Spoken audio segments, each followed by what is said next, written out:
parler en deux temps. Je vais commencer et je donnerai la parole à Reine, qui est présidente de la Métive.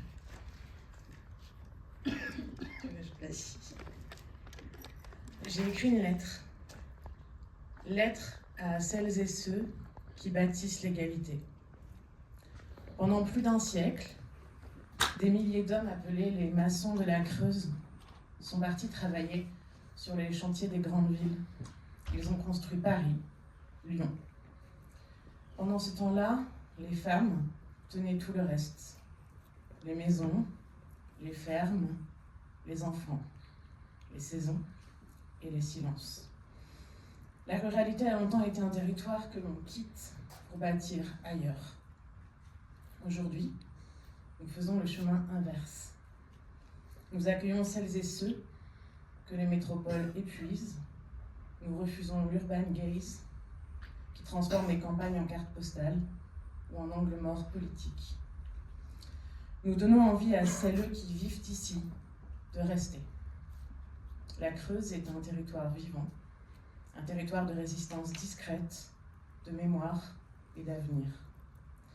Et c'est depuis la Creuse que je vous écris. L'égalité ne manque pas d'idées, elle manque de lieux sûrs, de maisons ouvertes. Et quand je dis ouvertes, je veux dire ouvertes pour de bon.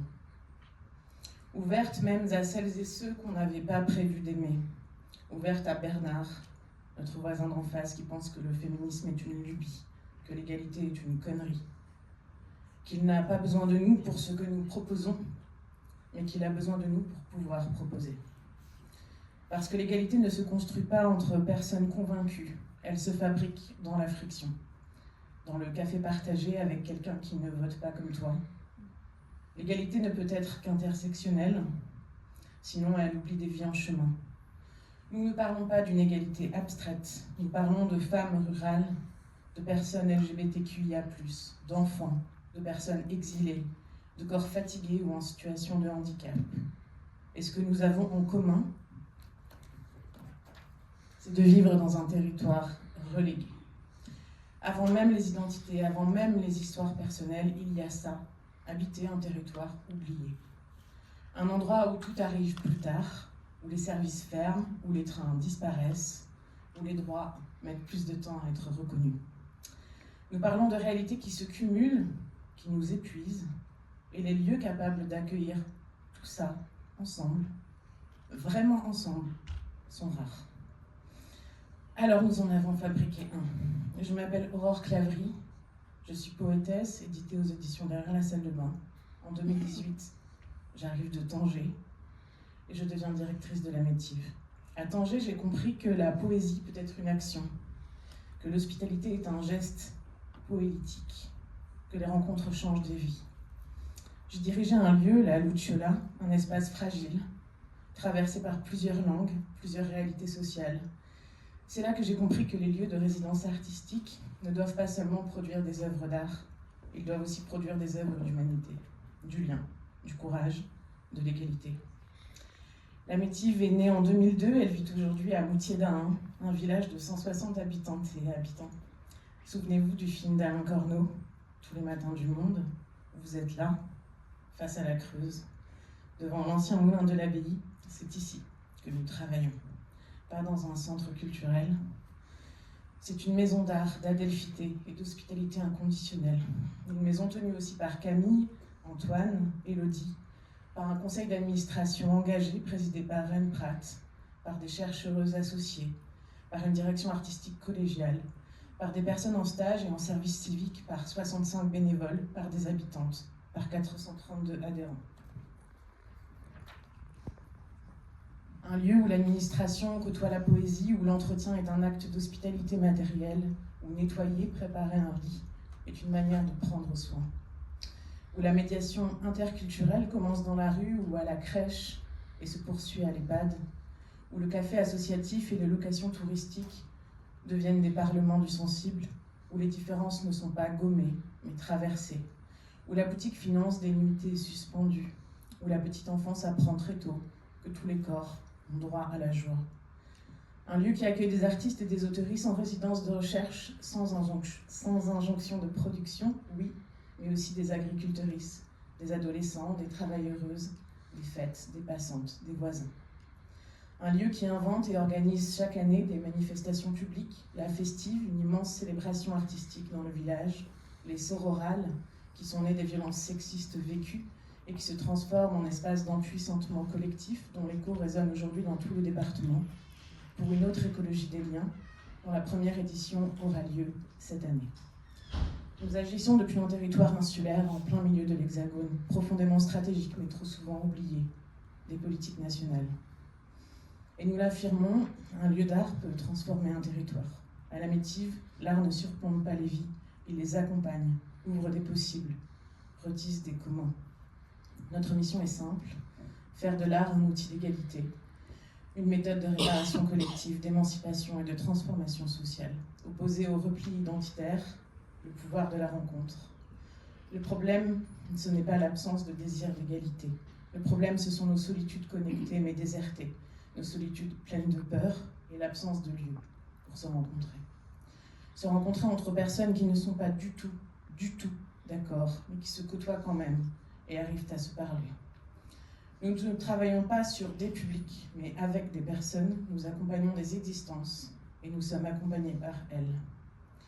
Nous créons des conditions de sécurité et de dignité depuis une ruralité que nous considérons comme un lieu d'innovation relationnelle. Et nous engageons une redirection écologique, faire de la Métive un lieu qui prend soin du vivant autant que des personnes, en travaillant la sobriété de nos usages. Pas d'égalité durable dans un monde épuisé. En 2025, 7245 personnes ont traversé la Métive, plus du double de la population d'Aubusson, notre sous-préfecture. Et derrière ces chiffres, il y a des femmes qui reprennent confiance et prennent la parole, des artistes qui respirent à nouveau, des enfants qui grandissent avec d'autres modèles, des liens qui se tissent là où il n'y en avait plus. Avec 2 chercheuses, nous avons créé la boussole de joie, qui mesure la qualité des relations, ce qui transforme vraiment des vies, ne rentre pas dans des critères quantitatifs. Aujourd'hui, nous sommes à un moment charnière. Le projet La Métive ou Comment faire humanité ensemble a grandi plus vite que la structure. La censure arrive par les campagnes, là où il y a le moins de témoins. Les violences sont silencieuses. Et dans un contexte de coupes budgétaires et de pression politique, les lieux comme le nôtre, il faut les porter à bout de bras. Parce qu'ils prennent soin, parce qu'ils accueillent celles et ceux que personne n'attend, parce qu'ils refusent de dissocier l'art du social, le féminisme de la ruralité, l'écologie de l'hospitalité. Nos besoins sont simples. Il est grand temps de consolider l'équipe, de professionnaliser nos stratégies, de sécuriser notre modèle économique, d'être entouré, protégé, relié. Et c'est exactement là que l'échelle arrive à l'endroit de la fracture, pas comme un soutien de plus, pas comme un encouragement, mais comme une ossature partagée. Comme ce qui permet à un lieu de tenir debout quand tout autour vacille. Dans 2 ans, la Métive sera reconnue comme un lieu ressource pour l'égalité, un point d'ancrage pour un féminisme intersectionnel vivant, un laboratoire insulaire où l'on expérimente concrètement comment réparer, relier et transformer nos manières de faire société. Un endroit où l'art, les droits culturels et la redirection écologique dialoguent ensemble. Où l'art est aussi celui de l'accueil, du soin, de la relation, où l'on ne découpe plus les disciplines artistiques entre elles, ni les vies, ni les combats, où les pratiques artistiques et les humanités engagées avancent ensemble, sans hiérarchie, sans concurrence, pas pour briller, pour transmettre. Pour que d'autres territoires puissent s'autoriser ce que nous osons ici. Et depuis la Creuse, terre de maçonnes du lien, la Métive fait phare. Un phare qui nous aide à nous réapproprier nos nuits, qui accueille les fragilités sans les exploiter. Un phare qui transforme la création en soin, la rencontre en puissance d'agir. Nous ne sommes pas un projet, nous sommes un organisme vivant, relationnel, donc poétique et féministe. Nous ne cherchons pas seulement un financement,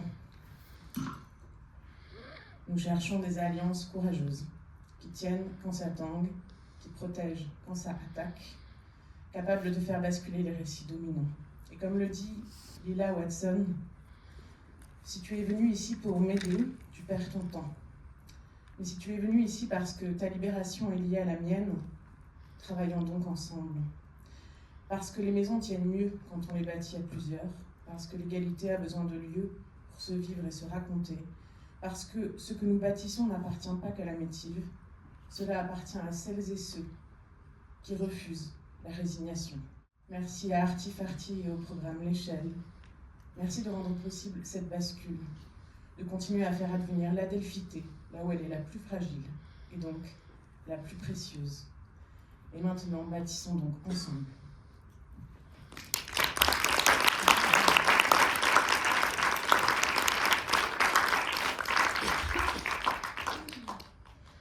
Alors, Aurore a dû parler 8 minutes, parce que nous croyons que la contrainte est créative, et je vais prendre 2 minutes avant de vous donner la parole. Ça vous donne le temps de respirer, de savoir si vous voulez prendre cette parole. Deux mots sur cette rencontre entre la Métive, portée par Aurore Claverie, et moi-même, qui suis aujourd'hui présidente de cette association. Je crois que cette rencontre est importante.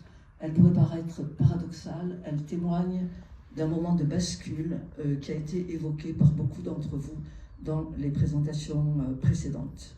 C'est la rencontre entre une vieille histoire que je porte, une histoire de croyance dans le service public, une vie de fonctionnaire dont l'objectif a toujours été de changer le monde. Et une histoire actuelle où la culture et la vie associative sont attaquées par des politiques publiques dont les priorités sont la guerre, la sécurité, la préservation des privilèges. Par les représentants de l'État sur le territoire, des censures opérées par la préfecture avec des propos LGBT-phobes, je vais dire comme ça, en contradiction avec la loi pour la liberté de création, l'architecture et le patrimoine. Cette rupture, cette bascule d'un monde dans un autre, est accompagnée et sécurisée, je dirais, par le relais que prennent aujourd'hui les fondations privées. Aurore a remercié. Et moi, je voudrais remercier aussi les fonctionnaires courageuses qui continuent aujourd'hui d'assurer un service public fidèle aux valeurs et aux lois de la République, parfois de manière dangereuse pour ces fonctionnaires. Et je voudrais aussi vous inviter à venir à la Métive. J'espère qu'il y aura un regroupement de nos 10 associations en ce territoire rural un jour. Merci.